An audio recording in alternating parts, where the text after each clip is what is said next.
प्रारंभ के सभी दर्शकों को मेरा नमस्कार। मेरा नाम है संदीप आर के सिंह। आज हमारे साथ है रंजय त्रिपाठी जी। रंजय सर, बहुत बहुत स्वागत। नमस्कार, जय श्री राम। जय श्री राम सर। रंजय भाई, अभी चुनाव के जो रिजल्ट्स आए और पहले भी हमारी आपकी बातचीत रही है, एक हम लोग का बड़ा पेन पॉइंट है कि हमारा समाज जो है नेहरू के काल से चूंकि प्राइवेट प्लेयर्स को बहुत डेवलप नहीं होने दिया गया, मार्केट भी एकदम क्लोज्ड रखी गई, कोटा लाइसेंस राज था, किसी भी चीज को खरीदने पे पहले सरकार से परमिशन लेनी पड़ती थी, फ्री मार्केट नहीं था। फिर ऑफ कोर्स मैन्युफैक्चरर्स पे तो था ही, नेहरू को प्रॉफिट नाम के शब्द से चिढ़ भी थी। और वो फिर करते करते जो है, फिर सिर्फ एक ये था कि इकोनॉमी में सिर्फ वही अमाउंट जाता था जो सरकार अलाउ करती थी, और वो कैसे ट्रिकल डाउन करता था कि ऊपर से जो राजीव गांधी बोलते थे कि 100 रुपया चला तो 85 नहीं पहुंचा, खाली 15 पहुंचा, इस तरह से चीजें थी। खैर, तो एक 50 60 70 साल जीने के बाद हमारे पब्लिक को, जो कि मैंने स्वयं भी झेला है, शायद आपने भी वो बात महसूस भी की होगी, आपके भी अनुभव रहा होगा कि हमारे यहाँ पर सरकारी अधिकारी हो जाना ही एक एस्पिरेशन होता है पूरे समाज का। आईएएस बन जाइए, पीसीएस बन जाइए, कहीं क्लर्क लग जाइए, पियून हो जाइए। इसीलिए शायद कहीं पे चतुर्थ श्रेणी के लिए भी जो है 10 10 लाख 15 15 लाख लोग अप्लाई करते हैं। प्राइवेट प्लेयर में, प्राइवेट स्पेस में जहाँ पे ज्यादा ग्रोथ है, जहाँ पे आदमी हर दिन अपनी मेहनत के अनुसार बेहतर हो सकता है और कुछ ना कुछ न्यू बना सकता है और बढ़ता रह सकता है, जीवन भर कुछ ना कुछ ग्रो कर सकता है, उस स्पेस को बड़ी नीची नजर से देखा जाता था टिल 2000, जब तक आईटी में लोगों की जॉब नहीं लगने लगी। उत्तर प्रदेश का ये हाल था। आज भी सारे बच्चे जो है उत्तर प्रदेश से निकलकर दूसरे शहरों में चले जाते हैं तो वो थोड़ा सम्मानजनक माना जाता है कि ठीक है भाई, बाहर में इस कंपनी में आईटी में काम करता है, सॉफ्टवेयर में काम करता है, ठीक। पर मैं ये देखता हूँ कि अभी हमारा पूर्वांचल है, तो जो लोग पूर्वांचल में अभी रह रहे हैं, लखनऊ से बिहार की तरफ जितना पूरा है, व्यापार करने का, अपना काम करने का, उसको बढ़ाने का, वो अभी मानसिकता में आया नहीं है। वो अभी भी जो है जीवन की इकोनॉमिक्स में उन्हें सरकार का बहुत बड़ा रोल दिखता है, जबकि आज के माहौल में ऐसा उतना है नहीं। ठीक है, सड़कें बन गई, इंफ्रास्ट्रक्चर है, बिजली आई है, अभी अभी आई है, योगी जी आए हैं 2017 में, तब से बिजली का अच्छा एक माहौल हो गया। किसी भी व्यापार को करने के लिए आपको बिजली की एक अच्छी व्यवस्था चाहिए होती, सड़कें चाहिए होती हैं। 2022 में उनके आने ना आने पे कई लोग को संशय था, तो पूर्वांचल ने पूरा भाजपा को हराया, चलो समझ में आता है। इस बार मोदी जी को भी पूर्वांचल में एक झटका लगा, जो चुनाव के रिजल्ट्स की हम बात कर रहे थे, और एक जो बात चली कि आरक्षण खत्म कर देंगे भाजपा वाले अगर ये मजबूती से आगे, तो इस झूठ का बहुत ज्यादा प्रचार प्रसार किया गया और यह झूठ लोगों ने मान भी लिया। तो इसका मतलब है कि लोगों के मन में आरक्षण के प्रति अभी बहुत ज्यादा सॉफ्ट कॉर्नर है। भले नौकरी एक या दो लोग को मिलती है, पर 100 से ज्यादा लोग, मतलब एक अनुपात देखें तो लोग जो है नौकरी के लिए आरक्षण को बहुत इंपॉर्टेंट मानते हैं, या जिन लोग को आरक्षण नहीं भी मिलता वो भी सरकारी नौकरी को ही अपनी लाइफ का पार्ट मानते हैं।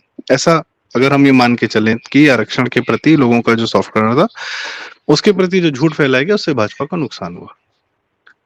रंजय भाई, आपसे सवाल है, काफी लंबी भूमिका बन गई कि वहीं हम देखते हैं गुजरात में, मध्य प्रदेश में लोगों ने जी भर के भाजपा को, क्योंकि भाजपा प्रो बिजनेस देखी जाती है और समाजवादी पार्टी, कांग्रेस, ये सब समाजवाद को फैलाने वाली सोशलिस्ट सरकारों के रूप में देखी जाती हैं। तो रंजय भाई, मेरा आपसे सवाल है कि क्या जनता के मन में व्यापार के प्रति या सरकार थोड़ी सी वितृष्णा है, या समझ में नहीं आता अभी पब्लिक को, और सरकारी अधिकारी या सरकारी नौकरी के प्रति ज्यादा लगाव है, ऐसा है संजय भाई? देखिए, ये तो जाहिर सी बात है। आप देखेंगे कि अभी पीछे हम लोग कहीं जा रहे थे तो रास्ते में डिस्कशन हो रही थी, तो मेरा अंदाजा था कि एक नौकरी निकलती है समीक्षा अधिकारी की, और उसमें जो है मेरा अंदाजा था कुछ 1100-1200 या 1500 सीटें रही होंगी, कुछ 2-3 लाख रुपए, 4 लाख लोग हो रहे होंगे। लेकिन वहीं पे ही किसी ने मेरा क्लियर किया कि नहीं, 400 450 के आसपास सीटें और लगभग 10 लाख अभ्यर्थी हैं। तो मतलब आप सोचिए कि 0.04% से भी कम का जो है, 0.004% आप मान के चलेंगे कि जो सक्सेस रेशो होना चाहिए। उसी तरह से आप देखेंगे तो जो सिविल सर्विस के एग्ज़ाम्स हैं, उसमें भी 900 से 1100, 1200 सीटें होती हैं और कई लाख लोग हर साल एग्ज़ाम देते हैं। उसी तरह से जो स्टेट का जो पब्लिक सर्विस कमीशन होता है, उसके में भी ऐसा ही होता है। तो एक बहुत बड़ा एक जंग है, जो सिर्फ़ इसी के प्रति समर्पित है कि हमें एक सरकारी नौकरी ही चाहिए और उसी सरकारी नौकरी को ही उसने अपना टारगेट बना के रखा हुआ है। लेकिन असलियत जो सच्चाई है वो यही है कि अगर 10 लाख लोगों में से 450 लोग को भर्ती होना है तो 450 ही भर्ती होंगे। 9,95,550 लोग तो भर्ती नहीं हो पाएँगे। तो उनका क्या? वो क्या करेंगे? उनको क्या करना चाहिए? तो उसमें ये भी आंकड़ा आता है कि कई लोगों ने जो छोटी जॉब पे होते हैं, मतलब छोटी इन द सेंस कि मान लीजिए वो समीक्षा अधिकारी नहीं है, पियोन है या क्लर्क हैं या बाबू हैं, वो भी ये फॉर्म भरते हैं।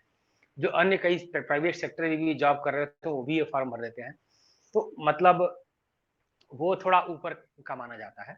सरकारी नौकरी के प्रति लोगों का जो अट्रैक्शन है, वो बचपन से हमारे हमारे भी घर में भी भरा गया था मन में कि आप सरकारी नौकरी के लिए जाइए, बैंक में जाइए, यहाँ जाइए, वहाँ जाइए। और उसका कारण जो है वो यही है कि आप सरकारी नौकरी में भले ही सैलरी कम हो या खैर अभी तो थोड़ा ठीक-ठाक भी सैलरी मिलती है कंपेयर टू बहुत सारे प्राइवेट सेक्टर जॉब्स में। तो उसमें आपको एक जॉब सिक्योरिटी जो है वो दिया जाता है। ये सच्चाई है कि आप पूर्वांचल के स्कूलों में या बिहार के स्कूलों में आप जाएँगे, प्राइमरी स्कूलों में, मिडल स्कूलों में, तो उन स्कूलों में अध्यापक कभी आ रहे हैं, कभी नहीं आ रहे हैं। बीच में तो ये भी बहुत चलन बन गया था कि अगर अध्यापक को 60-70 हज़ार रुपए सैलरी मिल रही है, तो अपनी जगह से 10,000 रुपए लेके किसी और को भेज दिया। वो जाकर के अटेंडेंस ले रहा है, वो पढ़ा उसको भी 10,000 मिल रहे हैं, ये भी अपनी सैलरी पूरी ले उठा रहे हैं, उसमें 10,000 खर्चा कर दे रहे हैं। मान रहे हैं कि एक हमने नौकर रखा हुआ है। तो मेन चीज़ अब आप अगर बाबू कैटेगरी में आएँगे, तो मान लीजिए आज आपको 10 दिन कोई किसी खास पर्टिकुलर फ़ाइल पे काम करने का मूड नहीं है, तो आपने उसके ऊपर में एक बड़ी डिप्लोमेटिक नोटिंग लिख दिया। उस नोटिंग के बाद अब वो फ़ाइल 10 दिन यहाँ से वहाँ घूमेगी, उस नोटिंग के जवाब बनाने के लिए। तो आप अपने काम में के प्रति फिर कोई जवाबदेह भी ना रहें और अगर कोई जवाब माँगे तो फिर कहे भाई नोटिंग तो है ही है। तो आप ज़िम्मेदारियों से भी बच जाते हैं, जॉब की सिक्योरिटी तो है ही। भाई जब चुनाव होगा तो आप 5 साल बाद जनता अपना विधायक बदल लेगी, अपना मुख्यमंत्री, अपना प्रधानमंत्री, सांसद बदल लेगी। लेकिन पब्लिक के पास ऐसा कोई चॉइस नहीं है कि अपने यहाँ के बाबू को बदल ले, वोटिंग के पैटर्न से या किसी से। तो एक सिक्योरिटी है कंपेयर टू किसी भी मिनिस्टर या इससे वो एक अलग टाइप की जॉब सिक्योरिटी है। बड़े से बड़े भ्रष्टाचार कर लेते हैं। आप देख रहे होंगे कि किसी ज़माने से कितने बड़े-बड़े अधिकारी से लेके छोटे-छोटे अधिकारियों तक में तमाम भ्रष्टाचार की बातें आई, तमाम चीज़ें आई, लेकिन उनका हुआ क्या? अपने नोटिंग्स और अपने उन कागज़ी कार्रवाई के चलते इन आउट उनको सब मालूम रहता है, उससे काफ़ी हद तक ये लोग बच भी जाते हैं। तो सरकारी नौकरी के प्रति जो क्रेज़ है, वो मेन यही है कि आप जो भी 25 साल, 30 साल या 35 साल अपने ऐज के हिसाब से जो भी नौकरी पाएँगे, उस नौकरी में सिक्योरिटी है, कोई आपको निकाल नहीं सकता है। और दूसरा कि अगर कोई काम नहीं करना है, तो उसमें आप जवाबदेही भी बनने की से भी बड़ी आसानी से बच सकते हैं। तो एक ये बहुत बड़ा कारण है और प्राइवेट सेक्टर में ज़ाहिर-सी बात है अगर आप जाएँगे तो आपको एक टारगेट्स होते हैं। आपको उन टारगेट्स को उस डेडलाइन में अचीव करना है। अगर कोई नहीं हुआ तो उसको आपको सॉलिड रीज़न देना है कि क्यों नहीं हुआ। वो नहीं होने से आपको डिमोशन का खतरा रहता है, आपका प्रमोशन नहीं होगा, डिमोशन ना भी हो तो चलो प्रमोशन नहीं होगा, आपको इंसेंटिव्स नहीं मिलेंगे, आपके अप्रेज़ल्स नहीं आएँगे, वो तमाम चीज़ें रहती हैं। तो उसमें तो समय-समय ज पग-पग पे आपको चैलेंजेज़ हैं, आपके कॉम्पिटिशन भी हैं, क्योंकि अगर आप नहीं करेंगे तो आप ही के साथ कोई पॉइंट हुआ, आपका ऊपर मैनेजर भी बन सकता है, आपका बॉस भी बन सकता है। तमाम चैलेंजेज़ हैं और एक ह्यूमन नेचर है कि मैक्सिमम लोगों का ह्यूमन नेचर ये है कि चैलेंजेज़ और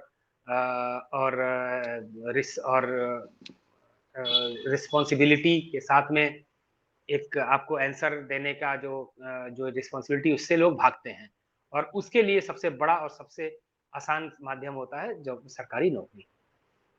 जी। मैं ये जानना चाहूँगा रंजय भाई कि ठीक है, एक बार सरकारी नौकरी लग जाती है किसी की, ठीक है? तो भी तो मैं देखता हूँ कि उनको वहाँ पर बहुत चैन नहीं है क्योंकि सरकारी नौकर लोग हड़तालें बहुत करते हैं। उनको जैसे मैं हम ये कह सकते हैं बहुत प्रॉपर तरीके से, बहुत सारे इट्स ओपन सीक्रेट कि सरकारी अधिकारी वर्ग योगी आदित्यनाथ या मोदी जी की सत्ता को बिल्कुल पसंद नहीं करता है।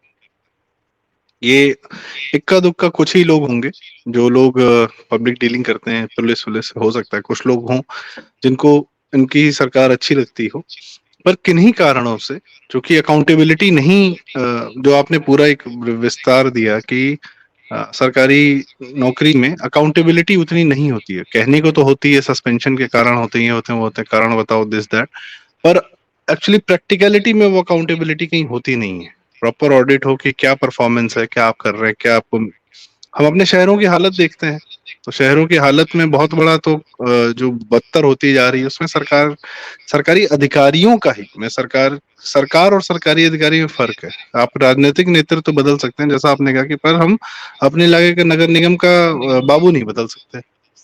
और जो आ रहा है, जो दूसरा आएगा वो भी वही है, जो तीसरा आएगा वो भी वही है। खैर, तो इनको अकाउंटेबिलिटी न हो ऐसी सत्ता चाहिए होती है। तो इसमें ये लोग फिर सब समाजवादी पार्टी या इस तरीके की सरकारों को ज्यादा पसंद करते हैं। और मैं क्लियर कट देख रहा हूं कि अखिलेश हो, राहुल हो, केजरीवाल हो, इनको ऐसे ही लोग समझ में आते हैं। मे भी इनका चरित्र जो है उनके चरित्र से कहीं मैच करता है। ठीक है, समाजवाद, सोशलिज्म और व्यापारियों को चोर समझने की, वो अडानी अंबानी को गाली देते हैं तो ये लोकल वालों को गाली देते हैं, और उनसे लूट लेने की जो है वो जस्टिफिकेशन इनके पास रहती है। ठीक है, उनको खुद नहीं पता इनकी सैलरी जो है वो, जो व्यापारी पैसा पैदा कर रहा है उसी से आती है। सरकारी अधिकारी को लगता है सरकार नोट छाप रही है, वही हमको दे देती है। ठीक है, तो इसलिए समहाउ मतलब एक ऐसी भी मिसकम्युनिकेशंस हैं इन लोग के दिमाग में। मैं ये जानना चाहता हूँ कि इनको प्रो व्यापार या जो योगी राज है, जैसे पूर्वांचल में हमने 2022 में देखा, ठीक है, सबसे पिछड़े इलाके जो थे, जिस और जिन लोगों ने उन इलाकों को पिछड़ा रखा, मुख्तार अतीक जैसे लोग, उन्हीं को, भाई को इन्होंने जितवाया। ये अभी ये कितना समय लगेगा और ये क्या समाधान हो सकता है कि जनता के मन में व्यापार के प्रति, अपने कार्य के प्रति, सुरक्षा के प्रति, समृद्धि के प्रति थोड़ा सा मन में भाव जागे, तो वो कुछ कार्य फिर वो उस प्रकार की सरकार, अब अचानक से तो बदल नहीं जाएगा। मैं अयोध्या का, पूर्वांचल के किसी भी लोगों का मैं दोष नहीं देता हूँ, क्योंकि अभी उनको इस गंध से अभी तो निकले भी नहीं बेचारे, निकलने की प्रक्रिया में। तो मन अगर भ्रमित हो जाता है तो कोई दिक्कत की बात नहीं है, बड़ी बात नहीं है। ठीक है, पर कितना समय लगेगा, क्या करना पड़ेगा ताकि पूर्वांचल के लोगों को थोड़ा सा मन ठीक हो कि हाँ भाई, व्यापार करना भी एक अच्छी चीज है, करना चाहिए। और व्यापार करने वाली जो सरकारें हैं, कराने वाली जो सरकारें हैं, जो आपको लूट, किसी आदमी को आपको लूटने न दे, ऐसी सरकारों का होना जरूरी। ये भाव कब तक जगेगा इनके मन में, और क्या जी करना पड़ेगा? जी, दर्शकों में एक टास्क ले लें अगर, तो अपने आसपास के 100 मकान देख लें और उसमें देखें कि उस 100 में से कितने लोग ऐसे हैं जो सरकारी नौकरी कर रहे हैं। बहुत कम परसेंटेज मिलेगा। हम तो अपने आसपास में देखते हैं तो बड़ी मुश्किल से लोग मिलेंगे। कोई ना कोई दुकान चला रहा है, कोई कंपनी चला रहा है, कोई कुछ बिजनेस कर रहा है, कोई कैसे भी कर रहा है, कोई हेल्थ सेंटर चला रहा है। इस टाइप के बिजनेस लोग कर रहे हैं। देखिए क्या होता है कि अगर चाहे वो नेहरू जी वाला जमाना रहा हो या चाहे वो इंदिरा गांधी वाला जमाना रहा हो, जब कंट्रोल सिस्टम चलता था, तब हो चाहे अब हो, भारत में या किसी भी देश में कोई भी अगर जो फाइनेंस होता है, that finances that amount will come only through taxation. चाहे वो डायरेक्ट टैक्सेस हो या इनडायरेक्ट टैक्सेस हो। गवर्नमेंट जॉब आप करते हैं तो आप देख, जो डायरेक्ट टैक्सेस देते हैं जो आपके इनकम टैक्स पे ही निकलती है, उसके बाद में आपका टैक्सेशन में कोई रोल नहीं होता है। हाँ, लोग ये कह सकते हैं कि तर्क देने के लिए, भाई हम जो भी खरीदते हैं जीएसटी, या पहले वैट हुआ करता था, जीएसटी हुआ करता था, वो तो देते ही हैं। लेकिन वो भी आप जो देते हैं तो वो पैदा तभी होता है जब एक व्यापारी व्यापार कर रहा होता है। जब आप मार्केट में जाएंगे आप देखेंगे जितने भी व्यापारी व्यापार कर रहे हैं, और हर महीने उन जो आप जीएसटी कलेक्शन देख रहे हैं कि 2 लाख करोड़ हो गया, 2.25 लाख करोड़ हो गया, वो जीएसटी कलेक्शन जो हो रहा है वो व्यापारी के व्यापार करने से ही हो रहा है। चाहे वो बड़ा व्यापारी हो, चाहे छोटा व्यापारी हो, चाहे वो कंपोजिट स्कीम में जाके 1% ही जीएसटी देने वाला व्यापारी हो, बट दैट अमाउंट, वो अमाउंट आ रहा है। और वही अमाउंट जो आ रहा है, उसी अमाउंट से ही जो है जितने भी डेवलपमेंट के प्रोग्राम जो चल रहे हैं देश में, और चाहे वो पुल बने या सड़क बने, ट्रेन बने, वंदे भारत बने, जो भी बने वो सब जो बन रही है उसी से बन रहा है। तो अगर आप पूर्वांचल की बात करें तो देखिए, आप जितना ज़्यादा आप पिछड़े इलाके में जाएँगे, जितना ज़्यादा आप पीछे के पीछे चले जाएँगे, उतने में ही आप जाके देखेंगे तो कई जगह आप देखेंगे पूर्वांचल गाँव में एक छोटा से छोटा अधिकारी अगर कोई चला जाए, लाइनमैन चला जाए, तो वो भी लोगों को हड़का के आ सकता है। क्योंकि लोगों के अंदर में वही एक है जो कि एक उनकी कष्ट को निवारण कर सकता है या उनके लिए काम कर सकता है, तो उनका माई-बाप टाइप का है और उनके अंदर में वही इमेज रहती है, भाई यही हैं तो भाई सब कुछ है, नहीं तो फिर बाकी और क्या। अब देखिए आएँगे तो कोई व्यापारी आएगा, भले ही वो बहुत बड़ा करोड़ों का व्यापार कर रहा हो, वो क्या आकर के किसी को डाँटेगा या किसी को हड़काएगा? वो पॉसिबल नहीं है, वो करते नहीं है, ना उनके करने की वो एक चेष्टा भी होगी। क्योंकि जब आप बिज़नेस में रहते हैं, व्यापार में रहते हैं, तो आपको अंदर में एक और आता है कि एवरीबॉडी इज़ योर्स, क्योंकि हर व्यक्ति आपका होता है, हर व्यक्ति आपका कस्टमर है, हर व्यक्ति आपका आपके लिए है, तो एक वो इससे एक अंदर में एक डिफरेंट टाइप का थिंकिंग और थॉट प्रोसेस भी जन्म लेता है। लेकिन जो बहुत ज़्यादा पिछड़े इलाके हैं जहाँ पे गवर्नमेंट जॉब्स के को एक बड़े बहुत ऊँचे दिखाया जाता है, तो उसमें हर एक घर में एक एस्पिरेशन हो जाता है कि मेरे घर का भी छोटा ही कम से कम बाबू बन जाए या कुछ तो ऐसा बन जाए जिससे कि वो लोगों पे सरकारी का जो है रौब रौब दिखा सके। इस टाइप का एक माइंडसेट है। का पूर्वांचल में तो बहुत ज़्यादा माइंडसेट है। आपने पिछले बार में आपने गुजरात का एक एग्ज़ाम्पल लिया था, मध्य प्रदेश का एग्ज़ाम्पल दिया और आपने कई जगह का एग्ज़ाम्पल दिया। तो भाई लोग हर जगह के माइंडसेट में बहुत अंतर है। आप देखेंगे तो ऐसा नहीं है कि गुजरात में सरकारी नौकरी करने वाले नहीं हैं या वहाँ पे पब्लिक सर्विस कमीशन नहीं है, वहाँ पे अधिकारी नहीं है, वहाँ पे भी हैं। लेकिन वहाँ पे आप हम तो ट्रैवल करते रहते हैं, आप भी जाते रहते हैं, देखा वहाँ पे एक माइंडसेट ही अलग है कि अगर उन्होंने काम चालू किया और उन्होंने एग्जाम की तैयारी चालू की, एग्जाम दिया, एक बार हुआ तो ठीक है, नहीं हुआ तो they are having a certain skill set. वो स्किल सेट चाहे जो कोई भी हो सकता है, उस स्किल सेट से लेकर के वो अपना बिजनेस, अपना काम वो खड़ा कर सकते हैं। तो आप देखेंगे कि आप जितने भी बड़े बड़े भारत में जो शहर हैं, जो जो जो जगह जो इस देश को इकोनॉमिक एक सबल देते हैं, वो आप देखेंगे तो वो उत्तर प्रदेश में बड़ी मुश्किल से नोएडा और कानपुर ही निकल के आता है। जबकि अगर आप गुजरात में जाएँगे तो चाहे आप अहमदाबाद तो बहुत बड़ा हो गया, अहमदाबाद है, सूरत है, बड़ौदा है, वलसाड है, आणंद है, साणंद है, राजकोट है, क्या मतलब हर शहर ही एक इकोनॉमी संबल है। उसी तरह से आप मध्य प्रदेश में भी जाएँगे तो अच्छा खासा बिज़नेस कम्युनिटी मिलेगी। आप महाराष्ट्र में जाएँगे वहाँ पे भी अच्छा खासा तमिलनाडु, कर्नाटका अच्छा खासा वो लोग इकोनॉमी और रेवेन्यू जनरेट करते हैं थ्रू बिज़नेस। तो ये माइंडसेट का एक मैं मानता हूँ कि जो जो समाजवाद का जो माइंडसेट जो जो किया गया है, अगर आपको याद हो तो एक जब उज्ज्वला गैस योजना जब लॉन्च हुई, तो उज्ज्वला गैस योजना बलिया से लॉन्च की गई थी। सब लोगों के मन में था कि मतलब ये बलिया से क्यों लॉन्च हो रहा है? कोई और जगह हो सकता है भाई, कहीं से भी कर सकते हैं, दिल्ली से अनाउंस कर सकते हैं, कहीं सी बड़ी जगह से जाए अनाउंस करें, बलिया क्यों चुना गया है? बलिया चुना करने का जब प्रधानमंत्री ने जब ये डेटा दिया कि पूरे देश में बलिया ही एक ऐसा जिला है, जिस जिले में गैस का कनेक्शन सबसे कम है। तो गैस का कनेक्शन सबसे कम और बलिया तो समाजवाद का गढ़ माना जाता है। भाई चंद्रशेखर जी ने तो समाजवाद की राजनीति करी ना, पूरे आजीवन बलिया ही हुँ, जीतते रहे और वो पिछड़ा प्रधानमंत्री का रहे। पिछड़ा प्रधानमंत्री रहे, पिछड़ा का पिछड़ा करते रहे, अभी से लेकर के। तो आप देखेंगे कि जितना ही ज़्यादा आप और अब आप बलिया में से आंकड़े खोज लेंगे तो बलिया में तो में ही जो है हर लगभग देश के सबसे पिछड़े जिलों में से वही है और समाजवाद का जो है एक गढ़ है।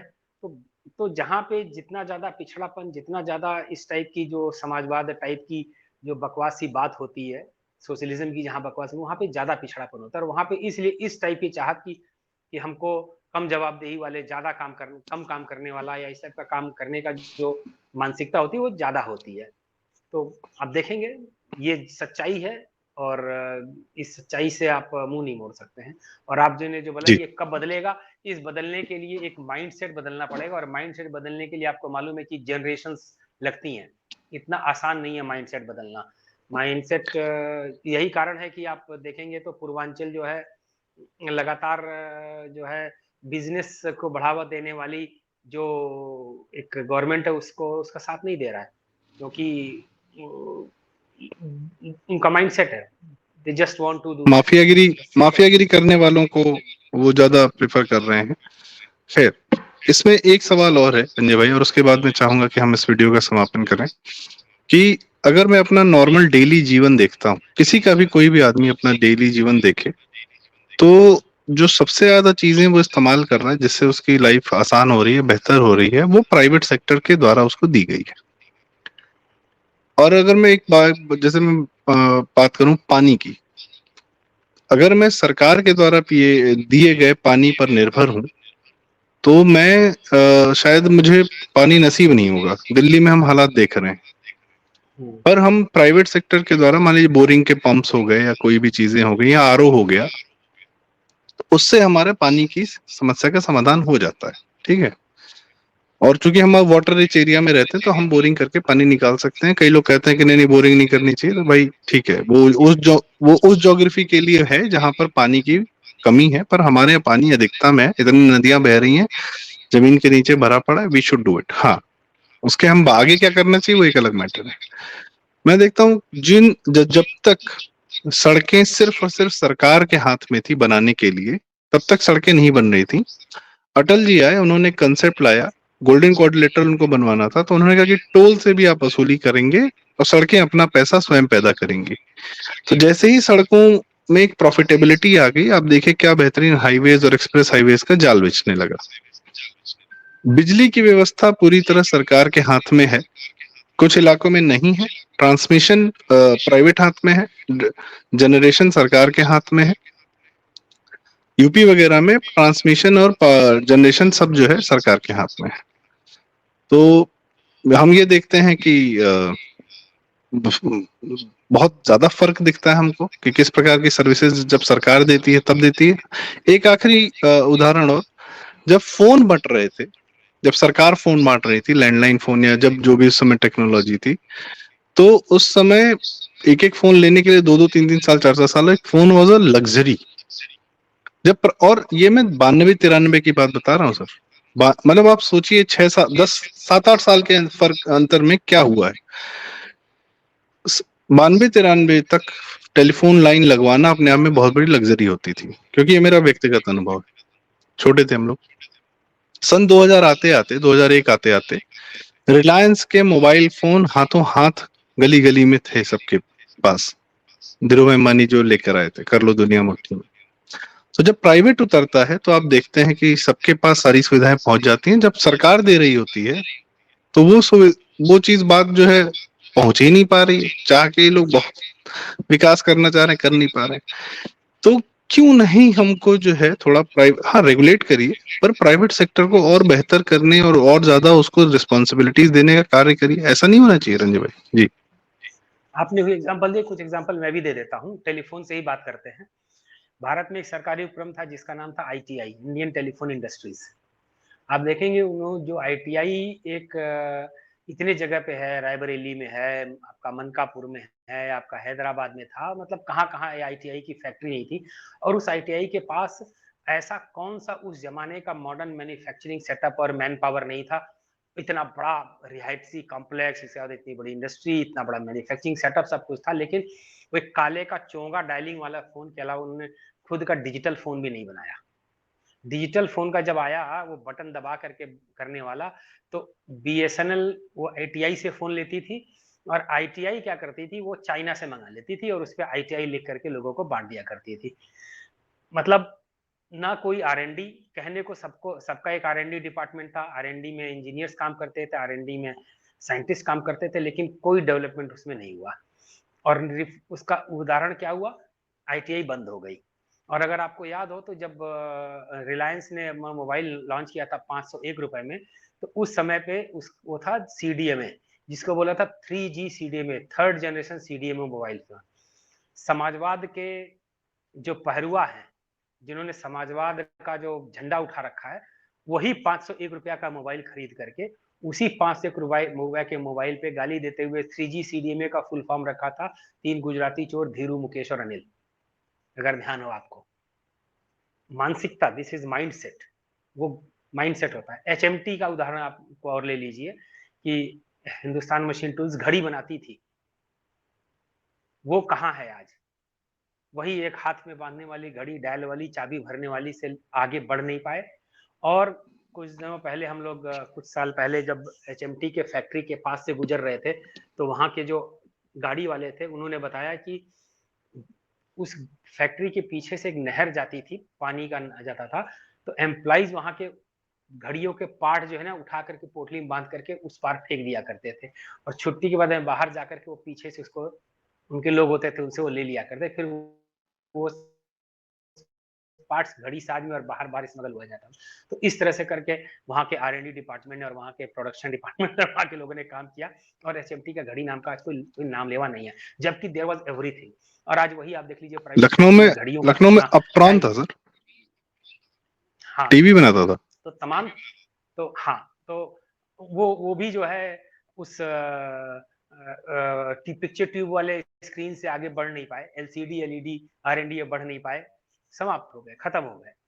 तो उस तरह से जो है एक जो ये सारी की सारी उस माइंडसेट ने ये चीजों को खराब किया। और आप देखेंगे तो ये सब लोग जो है ना अभी भी जो है एचएमटी के फैक्ट्री पे और ऋषिकेश में, और एचएएल वहाँ पे हिंदुस्तान एंटीबायोटिक लिमिटेड है ऋषिकेश में, जो कि बंद हो चुकी है। एचएएल कब की थी और आज की डेट में कितनी उसके बाद की बनी हुई फार्मा कंपनीज, रेड्डीज और स्केडिला, सिप्ला, और आप एक और जानते हैं लेरेनॉन, और कहाँ के कहाँ पहुंच गए फार्मा कंपनियां, है ना, जो उनके काफी सालों बाद हुई। और जो एचएएल जिसकी की हैदराबाद फैक्ट्री थी, ऋषिकेश फैक्ट्री थी, राजस्थान में थी, कहाँ कहाँ नहीं थी, और वो बंद होकर के यही आपके लखनऊ में भी थी, सब बंद बंद होकर के कब। और आज उनके एम्प्लॉई जो है ना धरना देने बैठे, उनसे पूछो कि भाई धरना किस बात का दे रहे हो, क्या डिमांड कर रहे हो, जब ये फैक्ट्री चल रही थी तब तुमने इस फैक्ट्री के साथ में क्या किया, इसको बंद क्यों कराया?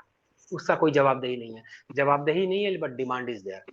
तो इसलिए एक माइंडसेट की बात है, माइंडसेट जो है वो इतनी जल्दी चेंज नहीं होगा जब तक ये सोशलिज्म का पहाड़ा लोग पढ़ते रहेंगे।